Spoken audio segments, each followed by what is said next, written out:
Este que ven aquí es Santiago Matías, aunque seguro lo conocen mejor como Alofoque. Su historia es increíble. Un tipo que salió de un barrio humilde de Santo Domingo para convertirse en una de las figuras más poderosas y sí, también más polémicas de los medios en la República Dominicana. Lo que vamos a analizar hoy es un caso fascinante de poder, de controversia y de cómo ha cambiado la comunicación en esta era digital. Pero a ver, la gran pregunta es esta. ¿Cómo es que un joven que dejó la universidad, que viene de un barrio popular, llega a ser el comunicador más influyente de todo un país? Bueno, vamos a desmenuzar el ascenso, casi improbable, de Santiago Matías. Ok, fíjense bien en estas dos fotos porque lo dicen todo. A la izquierda tenemos al soñador, un Santiago Matías muy joven intentando hacerse un hueco en el mundo de la música. Y a la derecha, bueno, a la derecha está el pulpo, como muchos lo llaman, un magnate de los medios cuyos tentáculos llegan a la política, a los negocios, a la cultura. Esta transformación es justamente el centro de toda esta historia. Para entender al magnate de hoy, primero hay que viajar al pasado y conocer al joven de Capotillo. Fue ahí, en el barrio que lo vio nacer en 1981, donde la adversidad no fue un freno, sino todo lo contrario. Fue la gasolina para su ambición. Y sus inicios, pues, no fueron nada fáciles. Dejó la universidad y su intento de carrera como reggaetonero, con el nombre de Prosti, la verdad es que nunca despegó. Pero ¿saben qué?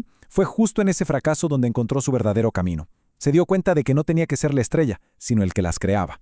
Y así, en 2006 lanzó alofoquemusic.net, un blog que, sin saberlo, estaba a punto de cambiar las reglas del juego. Y para entender su marca, tenemos que entender el nombre. Alofoque no es solo una palabra de la jerga dominicana, es una filosofía de vida. Vivir sin reglas, sin filtros, sin pedir permiso. Esa autenticidad, así cruda, se convertiría en su sello personal y en la clave de su conexión con la gente. Esta imagen es un recordatorio brutal de sus comienzos, una de sus primeras entrevistas, grabada con un celular sencillísimo. Como él mismo dice, le sirve para recordar de dónde viene. Es un símbolo perfecto de su ingenio y de esas ganas de triunfar con lo que tuviera a la mano. Ahora avancemos, porque este impulso lo catapultó a la cima. Pero ojo, su ascenso no fue un camino de rosas, para nada. Para muchos es un padrino del movimiento urbano, pero para otros es el villano de la película. Entonces, ¿cuál era su método? Pues era una estrategia de dos caras. Por un lado era el mentor, el que impulsaba carreras, pero por otro era el que controlaba la puerta, y según sus críticos decidía quién entraba y quién no.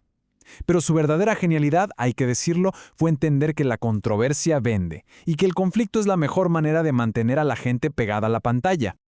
Y esta polarización se ve clarísima en lo que dicen de él en la industria. Mientras la rapera Melle Mel llega a decir que es el cáncer del movimiento, otros lo defienden como un genio del entretenimiento. Estas opiniones tan opuestas demuestran que, para bien o para mal, su figura es imposible de ignorar.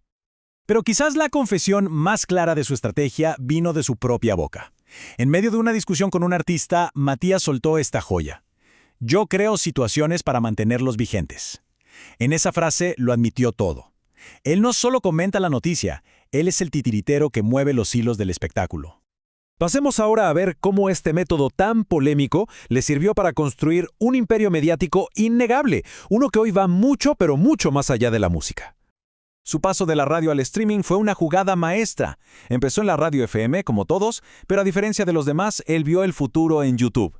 Y la pandemia del 2020 fue su gran momento.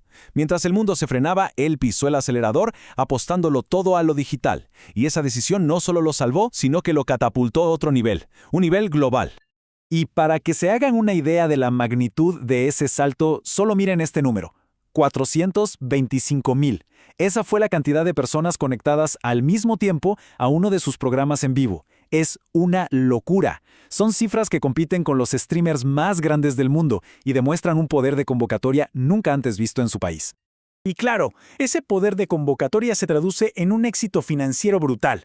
Los analistas estiman su fortuna en unos 26 millones de dólares, una cifra que, por cierto, se ha más que duplicado en los últimos años. Es que hoy, su imperio va mucho más allá de YouTube. Se ha diversificado por completo. Tiene una de las emisoras de radio más importantes, un periódico digital, su propia marca de cerveza que compite con los gigantes e incluso ya tiene operaciones en Miami. Ya no es solo un programa, es un conglomerado mediático con todas las letras. Pero un imperio de este calibre no se construye de la nada. Entonces, la pregunta es, ¿cómo es posible este fenómeno? Para entenderlo, hay que dejar de verlo solo como un comunicador y empezar a verlo como lo que es, un espejo de la sociedad dominicana actual. Hay varios factores que explican su éxito. Primero, la desconfianza total en las instituciones de siempre. Él ofrece esa autenticidad cruda que conecta con un público que se siente ignorado. Y además, encarna a la perfección la figura del tigre, el que triunfa no por sus títulos, sino por su astucia callejera. Un personaje muy valorado en la cultura popular. Y este análisis del periódico Hoy Digital, la verdad, da justo en el clavo. Dice que Alofoque ha capturado a la sociedad rebelde, abnegada, resentida que no se siente parte. Es decir, en su plataforma, millones de personas que se sentían invisibles encontraron por fin un espacio y una voz. Y aquí, justo aquí, está la gran contradicción de su figura. Por un lado, le da voz a los que nunca la tuvieron, pero por otro, su modelo de negocio se alimenta de la controversia y muchas veces de la violencia verbal. La gran pregunta es, ¿está empoderando a la gente o simplemente está explotando su frustración para hacer dinero? Y claro, cuando alguien acumula tanta influencia sobre la opinión pública, la línea que separa los medios de la política, pues empieza a borrar. Es que su influencia llega a todos los rincones del país. No solo domina los medios digitales, sino que moldea la cultura, se sienta a negociar con los empresarios más poderosos y es buscado por toda la clase política. Se ha convertido, de facto, en una figura de poder a nivel nacional. Este nivel de poder nos lleva a la pregunta que todos se hacen: ¿será la política su siguiente paso? Su capacidad para movilizar a las masas desde una pantalla es un nuevo tipo de poder, uno que los políticos tradicionales todavía no saben ni cómo enfrentar. Y así volvemos a la pregunta del principio. ¿Qué es Alofoque? ¿Un héroe para los que no tienen voz? ¿Un villano que se lucra con la polémica? ¿O simplemente un síntoma, un reflejo de los tiempos que vivimos? Quizás la respuesta no es tan simple como un sí o un no. Al final, quizás la conclusión más importante no está en él, sino en quienes lo ven.